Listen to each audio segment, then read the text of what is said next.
Election primary season is here. I'm a public servant, and I enjoy serving the public. And we begin our candidate profiles ahead of the March primaries with a look at McLean County Circuit Clerk. That is coming up on WGLT's news magazine, Sound Ideas.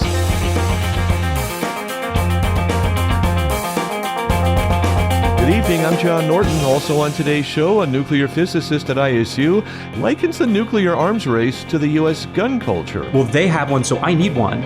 And well, they have a bigger one, so I need a bigger one, and I need more. ISU is hosting a seminar series entitled 12,000 Bombs, and a former Rockette shares her mental health struggles with an audience in Bloomington. I remember just crying to her, going, I don't recognize myself, I don't know who I am right now, but I know I need help. Those stories follow a Bloomington Normal News update just ahead. This is Sound Ideas on 89.1 WGLT and WGLT.org, part of the NPR network. Support for WGLT comes from Bloomington Normal Audiology. Hear My Story continues with local patient Paul Brandt. I listen to radio a fair amount during the day. With the phone being paired with the hearing aids, the radio is right in my ear. That's real nice. Paul's full story can be found at bnaudiology.com.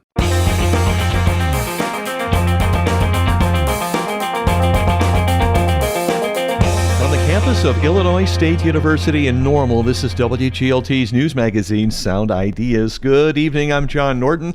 The official record keeper for McLean County's court system is running for a fifth term in this year's election. But first, he'll have to survive a primary challenge from one of his former employees. In the first of a series of stories ahead of the primary election, WGLT's Ryan Denham previews the race for circuit clerk. Incumbent Circuit Clerk Don Everhart will face Republican challenger Jason Daisy in the March 19th primary, for which early voting is now underway. With no Democrat in the race, the winner is likely to advance to an unopposed election win in November. The winner will lead the Circuit Clerk's office through one of its biggest changes in recent history, the launch of the county's new case management system, which is expected in early 2025. Other challenges will include hiring and retaining workers in a competitive job market, and continuing to move away from paper records and toward electronic filing and record keeping. Everhart is a 71-year-old from Bloomington who was first elected in 2008. I'm a public servant, and I enjoy serving the public. The office is bigger than any one individual, and I have never made this office about me. I'm seeking re-election because I believe with my knowledge and experience that I would continue to serve the court and the public well. And as a public servant, I'm always mindful that serving the public is an honor to which I'm dedicated. Jason Daisy worked in the circuit clerk's office himself from 1998 to 2013, when he became the county's jury coordinator. The 49-year-old from Bloomington says he's not trying to push Everhart out, and that he considered running for circuit clerk back in 2008, when former clerk Sandra Parker retired. He opted against it then, in part because one of his children was very young at the time. Daisy says it has nothing to do with Everhart. That's where I want to finish my career, I'm not trying, and I told him when I first told him, before word got out that I was running, and I said no hard feelings. I was just, I have to look towards the future, my family and the decisions I make. Circuit clerk is one of the lower profile countywide elected positions, though its work interacts with many members of the public on a daily basis. The circuit clerk oversees a budget of around $2.9 million with about 60 employees currently. It's the official record keeper of the court system here, as well as the collector and distributor of fines, fees, and costs that the court imposes. One of the biggest challenges facing the circuit clerk will be the implementation of the county's new case management system, called eCourt, alongside the vendor, Journal Technologies. Everhart says the costly project has been years in the works and is expected to go live in the first quarter of 2025. The county's current system was at one time a point of pride as the first fully integrated case management system in Illinois, but it's become antiquated and is difficult to use, especially as electronic filings of civil cases became legally required in 2018. Everhart says he used his technology background to find creative workarounds and stopgap solutions, though it's time for a complete overhaul. Everhart says keeping him in the circuit clerk's role would be a good thing as 2025 approaches. That continuity is very important for someone who's been innovative in dealing with the shortcomings of the current case management system, who's advocated for the new and seeing that come forward, and dealing with the new system and challenges as they're finessing it and so forth.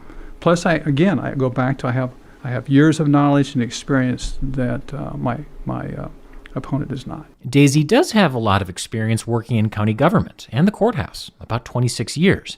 Daisy says his past experience working in the circuit clerk's office is a differentiator, as Everhart did not have that experience when he was elected in 2008.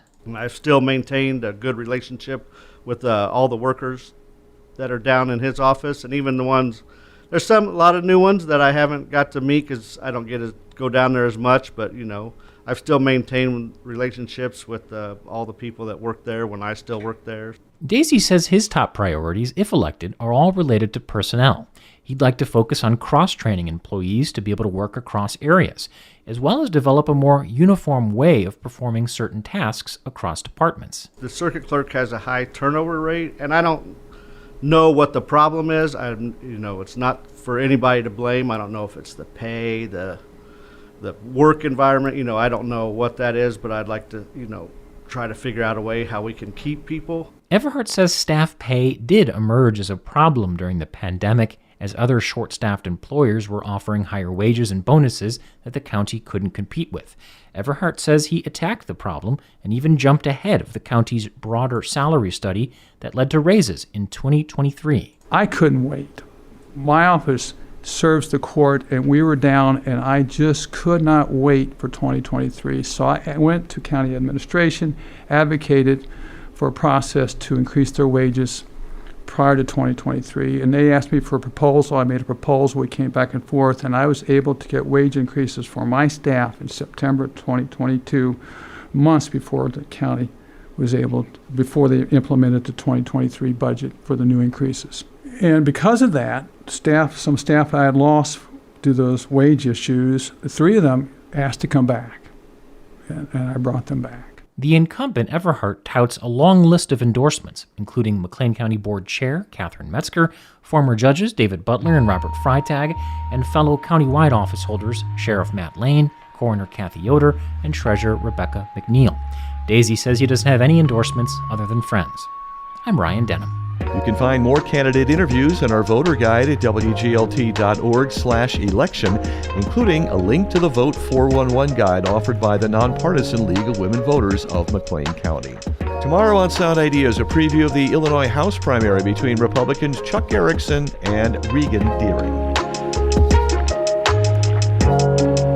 This is Sound Ideas on WGLT. A nuclear physicist at ISU seeks to raise awareness about the threat of nuclear war with a public seminar series.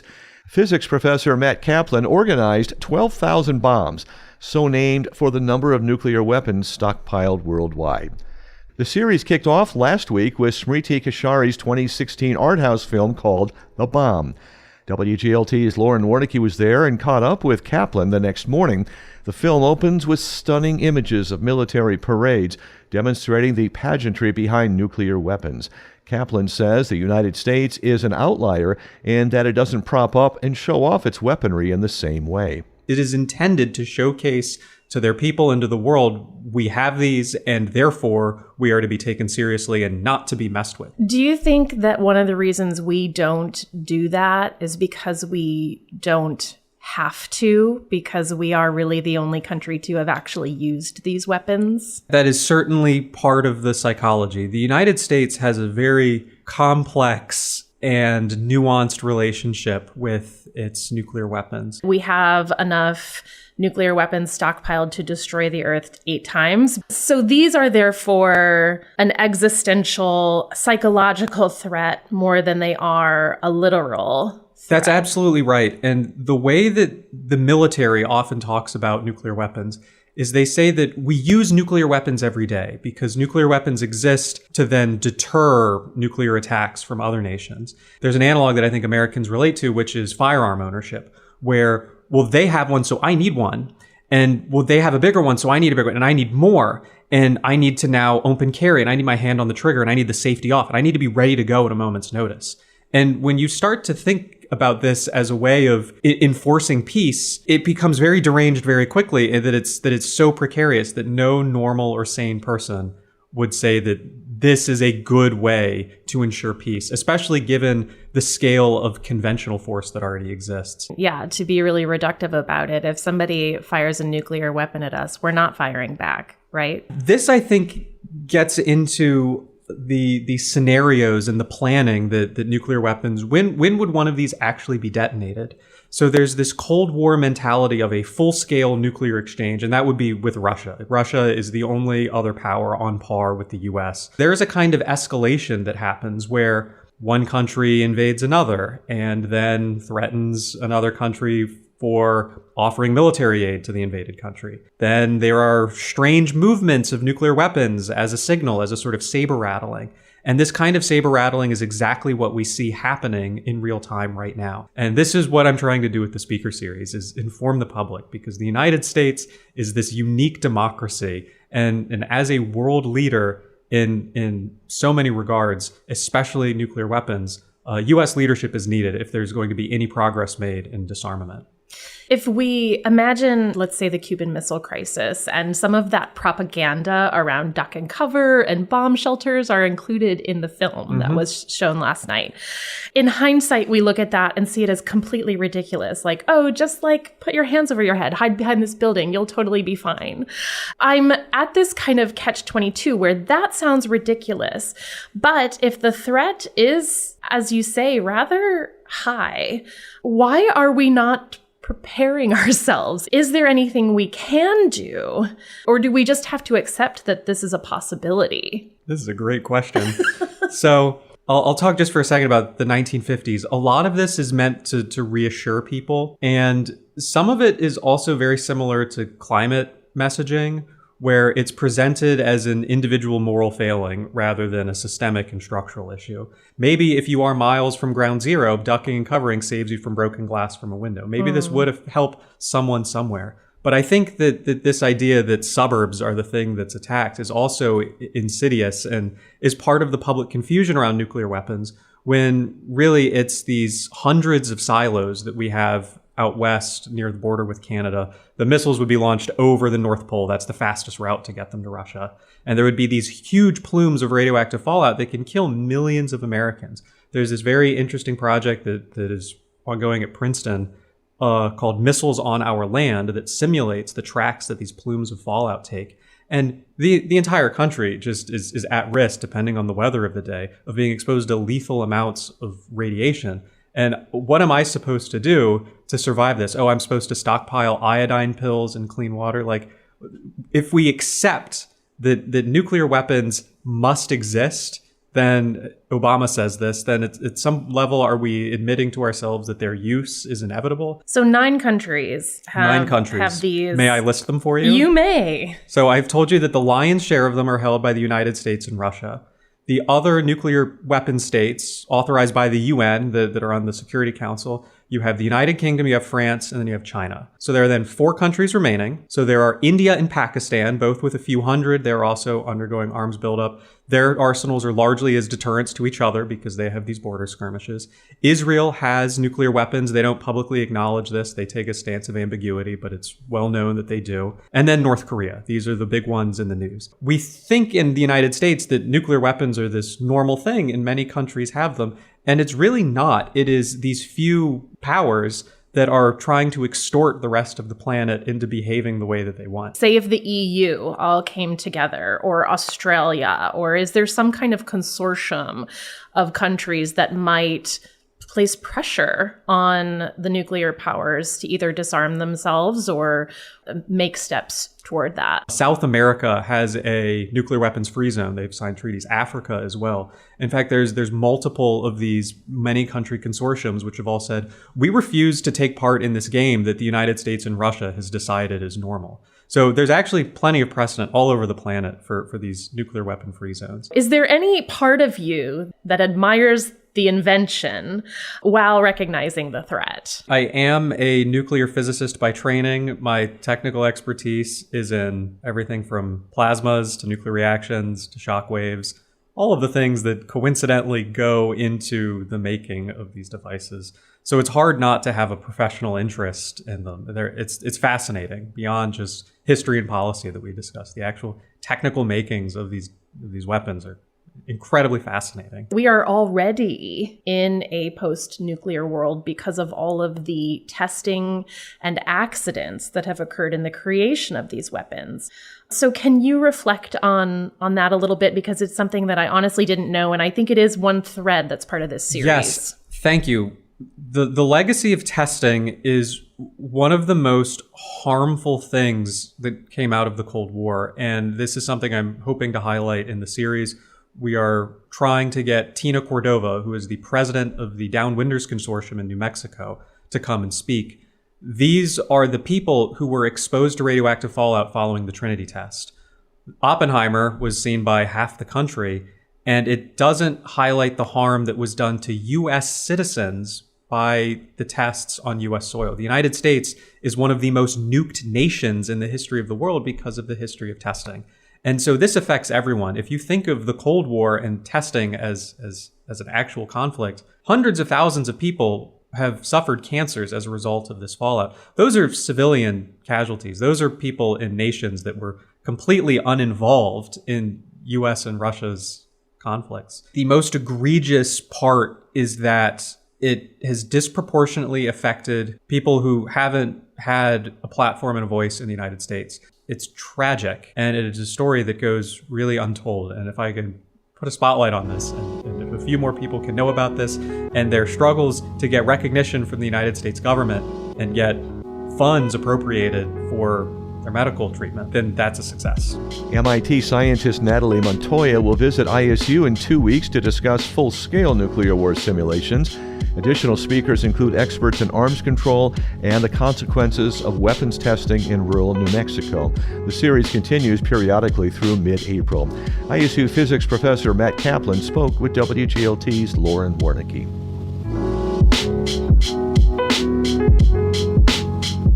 Stories and conversations happening in Bloomington, Normal, and McLean County. This is WGLT's Sound Ideas. I'm John Norton.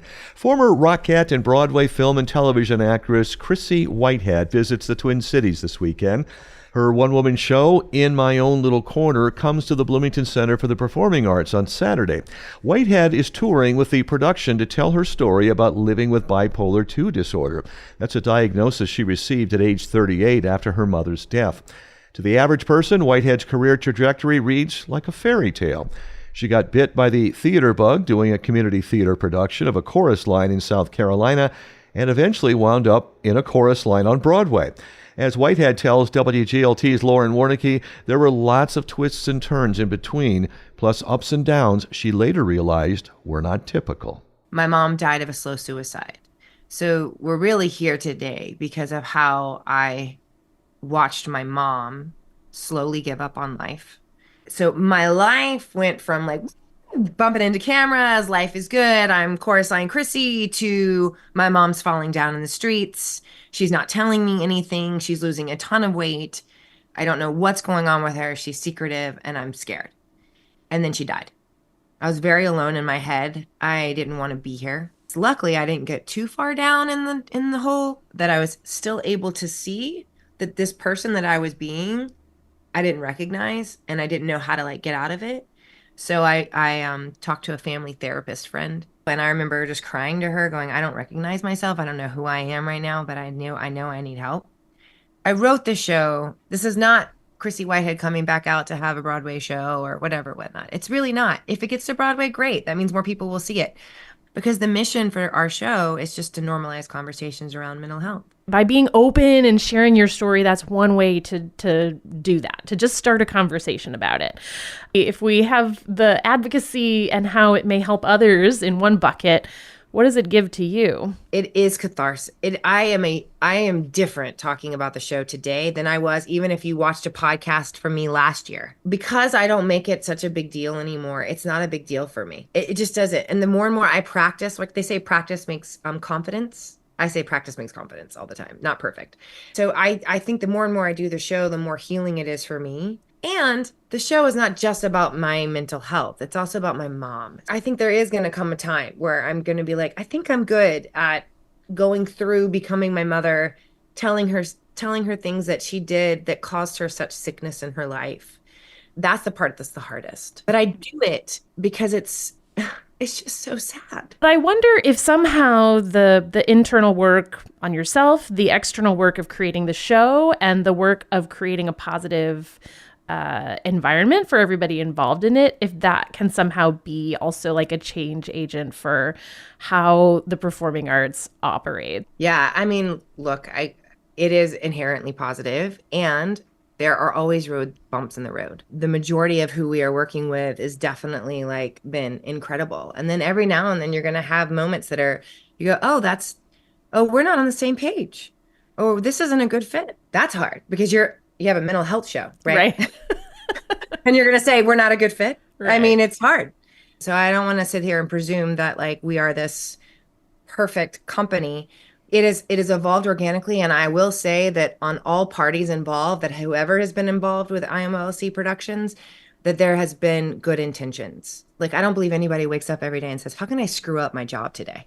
And even with good intentions, sometimes somebody's good intentions and another person's good intentions may not line up. The last thing I really wanted to talk about, and it kind of combines the last two questions a little bit. You know, this is about your mental health journey. How are you making sure that you preserve your mental health as you tour and talk about your mental health journey? Thank you so much for even asking that. Like, these are great questions. Oh, thanks. So we have about 6 more cities on the road, and then we're going to do about three shows for free, for fun in New York City. Come, be in the audience, and then we'll try and sell it, and then we'll see what happens. Yeah. But as long as I can film it and I can can it, and then as far as my own mental health, I practice my daily routines. I really do my very best at taking good care of this, and I know when I'm not, and I'm not perfect. I meditate in the mornings, which could be anything for anybody, right? Meditation is like saying you just take like 5 minutes and you pray. I mean, it's just a rest for your brain. And unless you're praying out of fear, like my mom always did, I don't recommend that. I pray out of gratitude, but and then like what I eat, I don't drink anymore.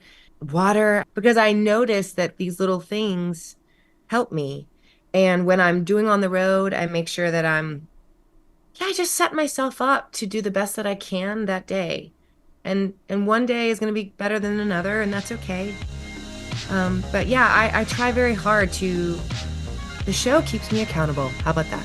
In my own little corner, my work in progress with bipolar disorder takes place Saturday night at 6 at the Bloomington Center for the Performing Arts.